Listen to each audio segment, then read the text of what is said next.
নমস্কার বন্ধুরা, চলে এসেছে এক্সেলের আরেকটি ইন্টারেস্টিং ক্লাস নিয়ে। এবং আজকের ক্লাসটি ইন্টারভিউ রিলেটেড ক্লাস হবে। কেন ইন্টারভিউ রিলেটেড ক্লাস বললাম, আজকে তোমাদেরকে যেটি দেখাবো, আগে থিওরিটা ভালো করে বুঝিয়ে দিই। তো প্রথমে দেখতে পাচ্ছ এখানে তোমরা কিছু মান দেওয়া আছে এবং মানটা কিন্তু একটা ড্রপ ডাউন লিস্টের মধ্যে আছে। দেখো এখানে ড্রপ ডাউন লিস্টে যখন ক্লিক করছি, জানুয়ারি, ফেব্রুয়ারি, মার্চ সব মাসই কিন্তু এখানে দেওয়া আছে।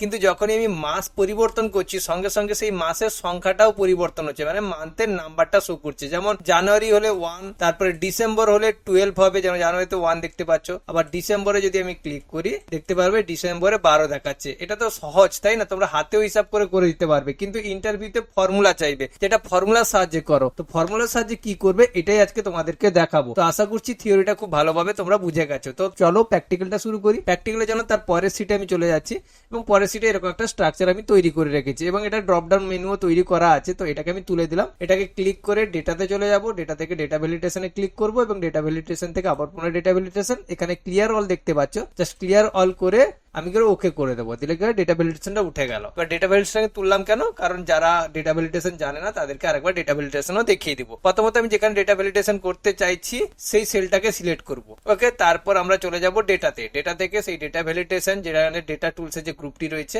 তার মধ্যেই দেখতে পাবে ডেটা ভ্যালিডেশনের অপশনটি রয়েছে, সেখানে ক্লিক করবে। তারপর ডেটা ভ্যালিডেশনের অপশন আবার পেয়ে যাবে, সেখানে ক্লিক করবে। তারপর এই ডেটা ভ্যালিডেশনের যে বক্সটি খুলেছে সেখানে সেটিংস অপশনে যাবে, তারপর অ্যালাউ ড্রপ ডাউনে ক্লিক করে লিস্টে ক্লিক করবে। এরপর জাস্ট এখানে তুমি মান্থগুলো টাইপ করে যাবে এবং কমার সঙ্গে প্রথমে জানুয়ারি কমা দেবে, তারপরে আবার ফেব্রুয়ারি, এইভাবে টাইপ করে যেতে হবে। ওকে, আমি টাইপ গুলো করে নিই।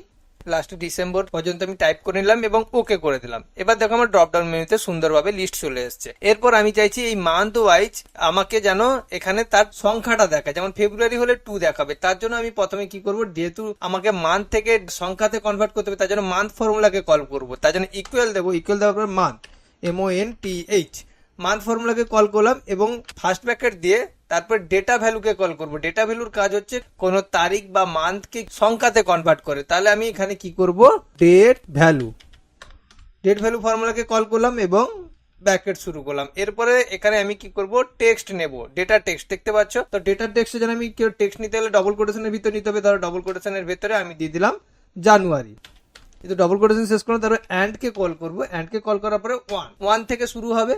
তো ব্র্যাকেট শেষ করলাম এবং আবার দেখো মান্থের পরে একটা ব্র্যাকেট শুরু করেছিলাম এবং ব্র্যাকেট শেষ করলাম। এইটুকু ফর্মুলা দিলেই কিন্তু আমার সহজেই বেরিয়ে আসবে। দেখো এন্টার মারার সঙ্গে সঙ্গে 1 বেরোলো, কিন্তু এখানে তো আমার ফেব্রুয়ারি আছে, তাই না? তাহলে ফেব্রুয়ারি অনুযায়ী তো 2 হওয়ার কথা। তার কারণ হচ্ছে এখানে আমি ম্যানুয়ালি টাইপ করেছি টেক্সটটাকে, জানুয়ারিটাকে। দেখো আমি যদি এখান থেকে জানুয়ারি নিই তাহলে কিন্তু একমাত্র এই রুলটাই ফলো করছে যে জানুয়ারি 1, কিন্তু ফেব্রুয়ারি হলে তো আমার ফলো করছে না। তাহলে তুমি কি বারবার এখানে এসে জানুয়ারি থেকে ফেব্রুয়ারি চেঞ্জ করতে থাকবে না? তার জন্য আমি এই টেক্সটের পরিবর্তে কি করব, ওই সেলটাকে সিলেক্ট করে নেব যে সেলের মধ্যে মান্থের লিস্টই রয়েছে। জাস্ট এটা কোথায়, যে B3 দেখতে পাচ্ছ, বি, আর এখানে তার রয়ে আছে কত, 3। তাহলে আমি এখানে টাইপ করে দেব B3 টাইপ করে দিলে কি হয়, আমাকে আর মান্থ টাইপ করতে হবে না। এই B3 এর ভেতরে যে মান্থ আছে সেই মান্থ ওয়াইজ কিন্তু ক্যালকুলেশন করে নেবে। দেখো এন্টার মারার সঙ্গে সঙ্গে ওয়াও, এখানে কিন্তু সেই একই শো করছে, কারণ জানুয়ারি আছে। এবার যদি আমি চেঞ্জ করি, দেখো ফেব্রুয়ারির সঙ্গে 2 চেঞ্জ হচ্ছে, মার্চের সঙ্গে 3 চেঞ্জ হচ্ছে। আবার যদি আমি আগস্ট করি, দেখো 8 চেঞ্জ হচ্ছে।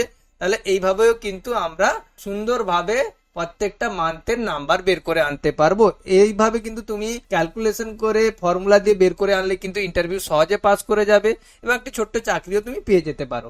তো আশা করছি আজকের ক্লাস থেকে, একটা ছোট্ট ক্লাস থেকেও তোমরা কিছু শিখতে পেরেছো। আশা করছি আজকের ক্লাসটি ভালো লেগেছে। যদি ভালো লেগে থাকে অবশ্যই চ্যানেলটিকে সাবস্ক্রাইব করো এবং সঙ্গে থাকো। অসংখ্য ধন্যবাদ, বাই।